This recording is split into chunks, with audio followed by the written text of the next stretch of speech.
Samajwadi party के भीतर बचे घमासान के बाद यूपी का पहला सर्वे सामने आया। एबीपी न्यूज से सिरों के त्वरित सर्वे के मुताबिक मुलायम के घर के झगड़े का फायदा बीजेपी को मिलता दिख रहा है।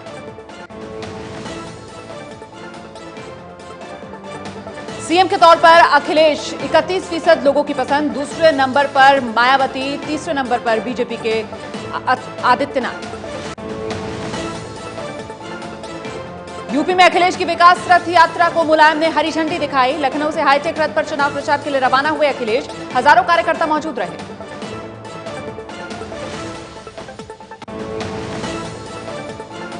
अखिलेश के हाईटेक चुनावी रथ में तकनीकी खराबी के चलते उसे लखनऊ से 1 किलोमीटर आगे लोहिया पथ पर ही रोकना पड़ा, जिसके बाद अखिलेश गाड़ी पर सवार होकर चुनावी यात्रा पर आगे बढ़े। हाईटेक रथ में सवार अखिलेश के साथ पत्नी डिंपल भी मौजूद दिखाई दी। डिंपल ने उम्मीद जताई कि जनता अगले साल भी उन्हें ही बहुमत से जिताएगी। अखिलेश की रथ यात्रा कार्यक्रम में लखनऊ के मंच पर दिखा पूरा परिवार। घर में घमासान के बावजूद अखिलेश, मुलायम, शिवपाल मंच पर साथ बैठे नजर आए। रथ यात्रा से पहले चाचा शिवपाल ने अखिलेश को शुभकामनाएं भी दी। विकास रथ यात्रा को हरी झंडी दिखाने से पहले मुलायम सिंह ने कहा कि चुनावी रथ यात्रा का संदेश विकास से विजय की ओर की बजाय विजय से विकास की ओर होना चाहिए था। कार्यकर्ताओं से और मेहनत करने की अपील की। एसपी अध्यक्ष मुलायम सिंह ने कहा वो ना तो पाकिस्तान से युद्ध के पक्ष में है, ना ही सैनिकों की शहादत देखना चाहते हैं, बल्कि बीच का रास्ता निकालकर मसले का हल निकालने के पक्ष में है। अखिलेश ने 2017 के चुनाव का शंखनाद करते हुए कहा, रथ से जनता के बीच पहुंचेंगे, अगले साल दोबारा यूपी में समाजवादी पार्टी की सरकार बनेगी। चुनावी रथ यात्रा पर निकले अखिलेश यादव ने एबीपी न्यूज से कहा, दूसरी पार्टियों के साथ गठबंधन के लिए दरवाजे खुले हुए हैं। रथ यात्रा शुरू होने से पहले अखिलेश समर्थकों के बीच हंगामा, एक दूसरे पर कुर्सियां फेंकते दिखाई दिए। अखिलेश की विकास रथ यात्रा को लेकर बीएसपी अध्यक्ष मायावती ने निशाना साधा। ये विकास रथ यात्रा नहीं, बदहाल विकास रथ यात्रा है, बोली। अखिलेश राज में गुंडागर्दी बढ़ी है। पूर्व सैनिक रामकिशन ग्रेवाल की खुदकुशी पर इंडिया गेट की तरफ मार्च कर रहे राहुल गांधी को पुलिस ने हिरासत में लिया। वन रैंक वन पेंशन के मुद्दे पर खुदकुशी करने वाले पूर्व सैनिक रामकिशन ग्रेवाल का हरियाणा के भिवानी में राजकीय सम्मान के साथ अंतिम संस्कार, नेताओं का जमावड़ा लगा। पूर्व सैनिक रामकिशन की खुदकुशी की जांच दिल्ली पुलिस की क्राइम ब्रांच करेगी। शुरुआती पोस्टमार्टम रिपोर्ट में जहर से मौत की पुष्टि हुई। पूर्व सैनिक रामकिशन के परिवार को सांत्वना देने उनके घर पहुंचे राहुल गांधी। रामकिशन ग्रेवाल को दी अंतिम विदाई। दिल्ली के सीएम केजरीवाल भी पूर्व सैनिक रामकिशन के अंतिम संस्कार में शामिल हुए। पूर्व सैनिक के परिवार को 1 करोड़ रुपए देने का ऐलान किया। रामकिशन को शहीद का दर्जा देगी दिल्ली सरकार। हरियाणा के सीएम मनोहर लाल खट्टर ने कहा, खुदकुशी करने पर किसी को शहीद का दर्जा नहीं दिया जा सकता। कांग्रेस और आम आदमी पार्टी को मौत पर राजनीति न करने की सलाह दी।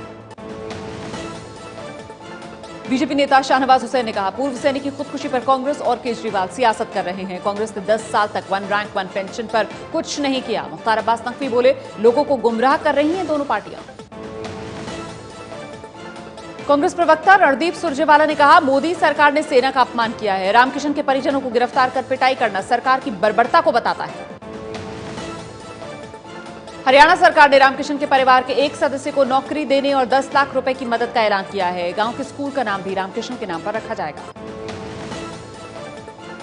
रामकिशन के गांव के कई लोग सेना में हैं। गांव वालों का कहना है कि Ramkishan one rank one pension के मुद्दे पर काफी भावुक हो जाते थे। गांव में काफी लोकप्रिय थे।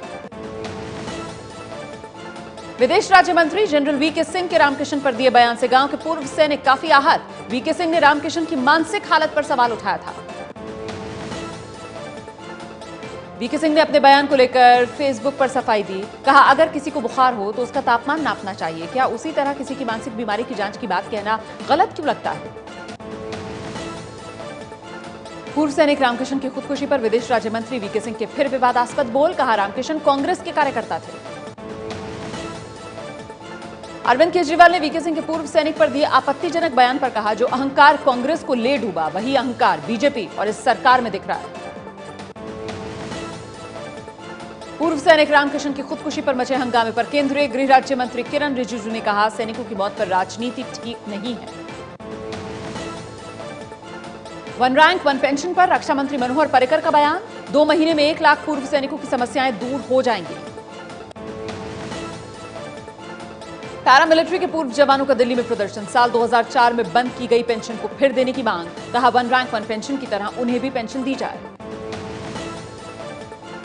इलाहाबाद में वन रैंक वन पेंशन को लेकर पूर्व सैनिक की खुदकुशी से नाराज कांग्रेस और आम आदमी पार्टी के कार्यकर्ताओं ने प्रदर्शन किया। सुभाष चौक पर प्रधानमंत्री का पुतला फूका। विदेश मंत्रालय के प्रवक्ता विकास स्वरूप बोले, पाकिस्तान में भारतीय दूतावास के अधिकारियों के खिलाफ पाकिस्तान के आरोप बेबुनियाद हैं। फोटो और नाम छापना बेहद गलत, जासूसी कांड में बेनकाब हो चुका है पाकिस्तान। दिल्ली में पीएम मोदी ने आपदा जोखिम कम करने से जुड़ी एशियाई मंत्रियों की कॉन्फ्रेंस का उद्घाटन किया, कहा आपदाओं से सीखने के मौके ना गंवाएं। राष्ट्रीय खाद्य सुरक्षा अधिनियम पूरे देश में लागू हो गया है। 80 करोड़ लोग इसके कानूनी हकदार हो गए हैं। खाद्य आपूर्ति एवं उपभोक्ता मामलों के मंत्री रामविलास पासवान ने जानकारी दी।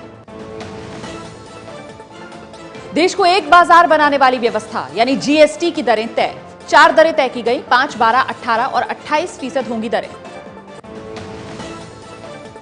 पंजाब के बहुचर्चित धार्मिक ग्रंथ की बेअदबी मामले में पुलिस को झटका, मुख्य आरोपी ने कहा, आप विधायक नरेश यादव पर लगे आरोप झूठे हैं। भोपाल जेल से भागे सिमी के 8 आतंकियों के एनकाउंटर मामले में भोपाल हाईकोर्ट में याचिका दायर, जल्द सुनवाई होगी। सिमी के आतंकियों के एनकाउंटर पर कांग्रेस के सवालों का मध्य प्रदेश के सीएम शिवराज सिंह चौहान ने जवाब दिया, कहा कांग्रेस का हाथ आतंकवादियों के साथ है।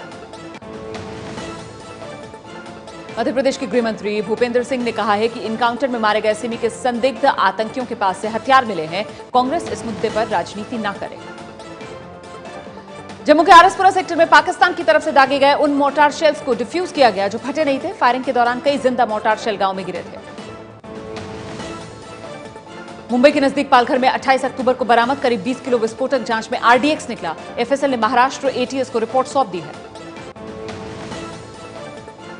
गुजरात के भरूच में टीडीआई प्लांट में जहरीली गैस लीक होने से बड़ा हादसा, 4 लोगों की मौत, 9 लोग घायल। यूपी के कानपुर में मिठाई की दुकान पर एसपी नेता की गुंडागर्दी, प्राइवेट गनर की धौंस दिखाकर मांगी 20,000 की रंगदारी। दुकानदार से मारपीट के बाद साथी दुकानदारों ने दुकानें बंद की। दिल्ली में प्रदूषण का स्तर सामान्य से 6 गुना ज्यादा है। कुछ स्कूलों ने 4 से 7 नवंबर तक स्कूल बंद रखने का ऐलान किया। आने वाले दिनों में भी धुंध से राहत की उम्मीद नहीं है। दिल्ली में बढ़ते प्रदूषण को लेकर एनजीटी ने दिल्ली सरकार को फटकार लगाई, पूछा क्या बच्चों को घर पर ही रहने को कह दिया जाए। कल तक प्रदूषण से निपटने का एक्शन प्लान मांगा है।